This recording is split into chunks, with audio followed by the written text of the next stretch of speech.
आसतु देखा किभली भाव में महुमाछी नड़िया फूलरू पोलेन कलेक्शन कर देखु कि सुंदर भाव में से नड़िया फूलरू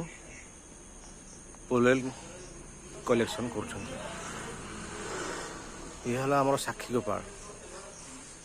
कहीं पुरी जिला महुमाछी चाष सबुठारु बेस्ट स्थान बोली आम मु भावुची एथिपाई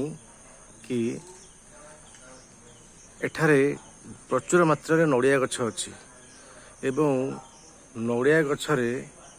प्रति मासरे गोटे गोटे चौर पकाए या चौर कहती और यही चौर से सफिसीयंट मात्रा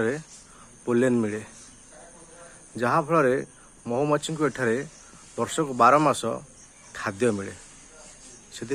जिले में सबुठारु अधिक महुमाछी बास करती।